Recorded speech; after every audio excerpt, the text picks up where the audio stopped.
জাতীয় নির্বাচনে বিজয়ী এমপি ও নতুন মন্ত্রিসভার খুঁটিনাটি নানা পরিসংখ্যান ও বিশ্লেষণ জেনে নেব, তা জানাবেন আমাদের সহকর্মী ইমদাদুল হক। ইমদাদ, যেমনটি বলছিলাম যে আজ কিছুক্ষণের মধ্যেই নবনির্বাচিত সংসদ সদস্যরা শপথ নেবেন এবং বিকেলে আমরা জানি মন্ত্রিসভার সদস্যরাও শপথ নেবেন, কিন্তু সবার আগ্রহ আসলে নতুন মন্ত্রিসভার দিকে। আপনি জানেন যে মন্ত্রিসভায় কে কে ঠাঁই পাচ্ছে, বলা হচ্ছে নবীন প্রবীণদের একটি মিশ্রণে মন্ত্রিসভা হতে পারে এমন আশা করা হচ্ছে। কিন্তু আমরা জানতে চাই আসলে কার অবস্থান কেমন, কারণ অনেকেই কিন্তু এর আগে মন্ত্রী ছিলেন, প্রতিমন্ত্রী ছিলেন। এবার আসলে দ্বিতীয়বার তৃতীয়বার কেউ কেউ পাচ্ছেন কিনা সেই বিষয়গুলো থেকে যায়। এনার আপনাকে ধন্যবাদ। আসলে ত্রয়োদশ জাতীয় সংসদ নির্বাচন অনুষ্ঠিত হয়েছে এবং বিএনপি 212টি আসন পেয়ে তারা সরকার গঠন করতে যাচ্ছে এবং এই সরকার গঠন করার সময়ে আমরা যেটির জন্য এখন অপেক্ষায় আছে যে মন্ত্রী পরিষদে কে কে থাকতে পারেন। এবং আমরা জেনেছি যে গতকালও বিএনপির সিনিয়র নেতা, স্থায়ী কমিটির সদস্য মেজর হাফিজ অবসরপ্রাপ্ত, তিনি আসলে বলেছেন যে যারা জুলাই অভ্যুত্থানে যাদের অবদান রয়েছে তাদেরকে মন্ত্রিসভায় রাখার একটা ব্যাপার রয়েছে। এবং একটু আগে আমাদের সহকর্মী ওমরিনা যেটি জানাচ্ছিলেন যে আসলে নতুন এবং পুরনো, এই যে তরুণ এবং বয়োজ্যেষ্ঠ যারা রয়েছে তাদের সমন্বয়ে একটি মন্ত্রিসভা হবে। কারা আসলে মন্ত্রিসভায় থাকতে পারেন আমরা সে বিষয়ে আপনাদেরকে জানাতে পারি।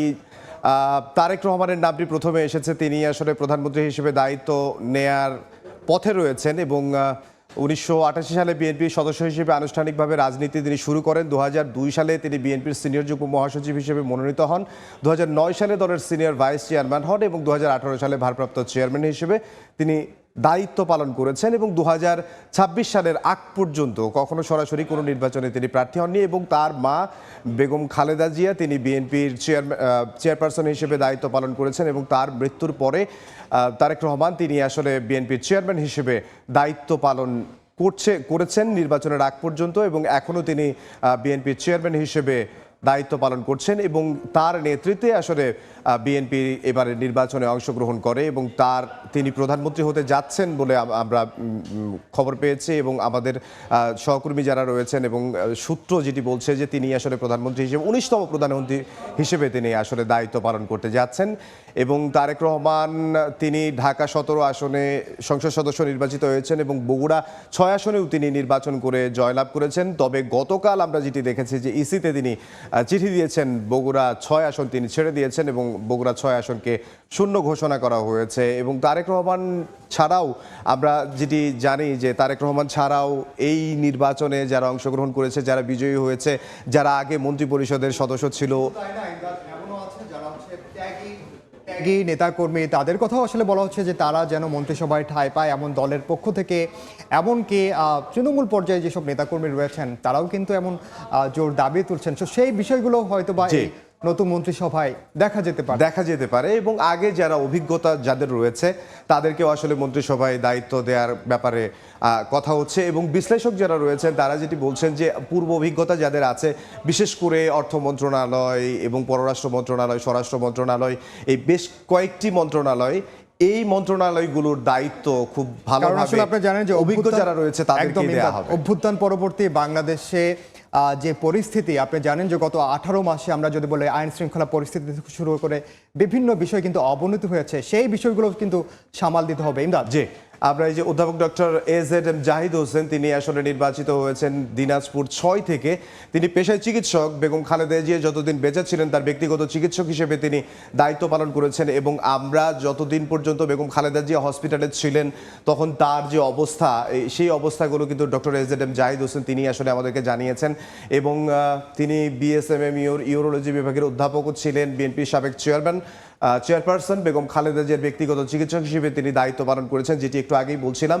বিএনপির জাতীয় স্থায়ী কমিটির সদস্য তিনি, বিএনপির ভাইস চেয়ারম্যান হিসেবেও তিনি দায়িত্ব পালন করেছেন এবং 2026 সালে প্রথমবার সংসদ সদস্য হিসেবে নির্বাচিত হয়েছেন। এই যে প্রথমবার তিনি নির্বাচিত হয়েছেন এবং স্বাস্থ্য খাতে যেহেতু তার একটা বিচরণ রয়েছে, তিনি পেশায় ডক্টর এবং তিনি বেগম খালেদা জিয়ার চিকিৎসা দিয়েছেন, আশা করা যাচ্ছে তিনি হয়তো স্বাস্থ্য মন্ত্রণালয় পেতে পারেন। এবং কারণ স্বাস্থ্যের যে বিষয়গুলো রয়েছে সেই বিষয়গুলো সম্পর্কে তার ধারণা রয়েছে এবং তিনি আসলে বলতে পারবেন যে স্বাস্থ্য খাতের উন্নয়নের জন্য কতটুকু কি করা দরকার। একজন পেশাজীবী হিসেবে তাকে যদি স্বাস্থ্যমন্ত্রী হিসেবে আমরা পাই তাহলে হয়তো একটা ভালো আউটপুট আমরা পেতে পারি এবং ভালো মন্ত্রিত্ব তিনি ভালোভাবে সামাল দিতে পারবেন বলে আমার কাছে মনে হচ্ছে। আরো অনেকেই কিন্তু আলোচনা আছে, আমরা সেগুলো একটু দেখে নিতে চাই। জি, নিশ্চয়ই। ডক্টর এজেড জাহিদ হোসেনের কথা আমরা শুনছিলাম। জহিরুদ্দিন স্বপন তিনি নির্বাচিত হয়েছেন বরিশাল 1 থেকে। তিনি রাজনীতিবিদ এবং কলামিস্ট, বিএনপির কেন্দ্রীয় কমিটির তথ্য ও গবেষণা বিষয়ক সম্পাদক, বিএনপির মিডিয়া সেলের অন্যতম গুরুত্বপূর্ণ সদস্য। তিনি 3বার জাতীয় সংসদ নির্বাচনে প্রতিদ্বন্দ্বিতা করেছেন, 2বার সংসদ সদস্য নির্বাচিত হয়েছেন। এবারও তিনি সংসদ সদস্য নির্বাচিত হয়েছেন। তার নামও শোনা যাচ্ছে মন্ত্রী সভায় তিনি থাকতে পারেন। আসলে এখানে পূর্ণাঙ্গ মন্ত্রী, উপমন্ত্রী এবং প্রতিমন্ত্রী, বিভিন্ন মন্ত্রিত্ব সহ 38 জনকে আসলে এবারের মন্ত্রিত্ব দেয়া হবে এবং আমরা যতটুকু জানতে পেরেছি যে 29 জনকে পূর্ণমন্ত্রী দেয়া হবে এবং বাকি যারা রয়েছেন, বাকি 9 জন, তার মধ্যে 2 জনকে হয়তো উপমন্ত্রী এবং 7 জনকে প্রতিমন্ত্রী হিসেবে দায়িত্ব দেওয়া হতে পারে।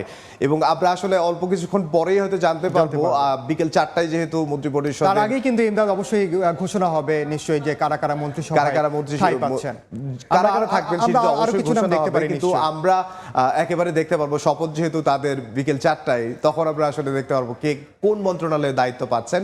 আমরা দেখতে পাচ্ছি আমানুল্লাহ আমান, তিনি নির্বাচিত ঢাকা 2 আসন থেকে, রাজনীতিবিদ।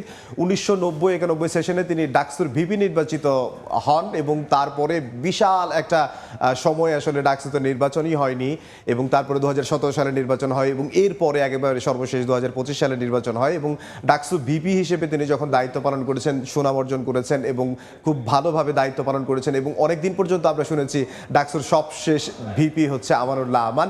বিএনপি চেয়ারপারসনের উপদেষ্টা তিনি হিসেবে দায়িত্ব পালন করেছেন এবং বিএনপি ঢাকা মহানগর উত্তরের আহ্বায়ক ছিলেন, বিএনপির যুগ্ম মহাসচিব হিসেবেও ছিলেন, শ্রম ও কর্মসংস্থান মন্ত্রণালয়ের প্রতিমন্ত্রী হিসেবেও তিনি দায়িত্ব পালন করেছেন। বর্ণাঢ্য একটি আসলে রাজনৈতিক ক্যারিয়ার আমরা যদি বলি, দীর্ঘদিন তিনি বিশাল একটা বড় রাজনৈতিক ক্যারিয়ার এবং আমরা মাঠের লড়াই সংগ্রামে তাকে আমরা সবসময় দেখেছি। 1991 সালে স্বাস্থ্য ও পরিবার কল্যাণ মন্ত্রণালয়ের প্রতিমন্ত্রী ছিলেন এবং 1996 সালে শিক্ষা প্রতিমন্ত্রী ছিলেন।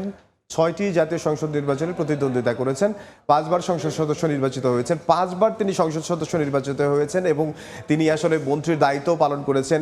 এখন তিনি আসলে তার কথা শোনা যাচ্ছে যে তিনি মন্ত্রণালয় পেতে যাচ্ছেন এবং কোন মন্ত্রণালয় পাবেন সেটি আসলে আমরা এখনো নিশ্চিত নই, তবে তাকে একটি মন্ত্রণালয় দেয়া হবে। এবং আরেকটি আসলে আমরা যেতে চাই, মির্জা আব্বাস, তিনি আসলে আমরা নিশ্চয়ই পরবর্তীতে আবার দেখবো। ইমদাদ, আপনাকে অসংখ্য ধন্যবাদ। আমরা ধাপে ধাপে আবারও আপনার সঙ্গে যুক্ত হব।